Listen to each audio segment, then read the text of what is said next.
Jeudi 29 janvier 2026, Madame, Messieurs, bonsoir. Bienvenue à ce bulletin d'information pour la 4e sortie d'actualité boulante pour cette semaine sur Ferai Média. Marie-Gaëlle Villemé pour vous informer.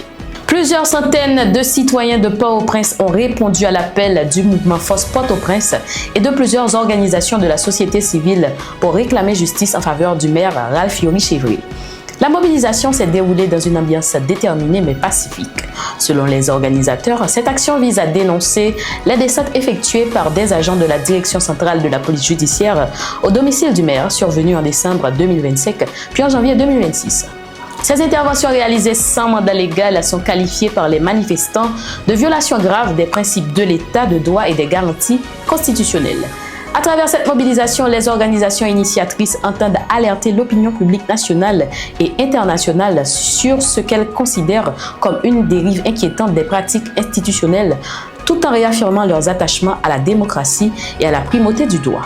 L'Organisation des Nations Unies a dressé un bilan préoccupant concernant l'utilisation de drones kamikazes par les forces de sécurité en Haïti. Selon des données rapportées par le Miami Herald, au moins 973 personnes ont été tuées lors de frappes menées entre septembre et décembre 2025 dans la région métropolitaine de Port-au-Prince. Parmi les victimes recensées, 934 seraient des membres présumés de gangs armés. Le rapport fait également état de 614 personnes blessées au cours de cette même période. Ces chiffres relancent le débat sur les méthodes employées dans la lutte contre l'insécurité et soulèvent des interrogations quant au respect des droits humains et à la protection des civils dans les opérations de sécurité. L'initiative citoyenne 24 avril a appelé le Conseil présidentiel de transition à remettre le pouvoir à un juge de la Cour de cassation le 7 février 2026, date marquant la fin officielle de son mandat. Dans une note adressée au CPT, l'initiative rappelle que le Conseil ne peut en aucun cas prolonger son mandat conformément au décret portant création et fonctionnement du CPT ainsi qu'aux dispositions de l'accord du 3 avril.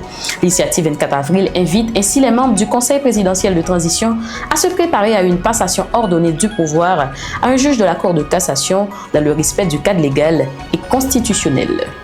De l'autre côté, les États-Unis ont annoncé hier mercredi des sanctions à l'encontre de deux membres du Conseil présidentiel de transition, Leslie Voltaire et Smith Augustin. Ces mesures portent à 5 le nombre de conseillers présidents sanctionnés par Washington pour des faits présumés de corruption et de collusion avec des gangs armés. Selon les informations disponibles, les 5 conseillers visés par ces sanctions sont ceux qui avaient soutenu la révocation du Premier ministre Alix Didier Fizemi.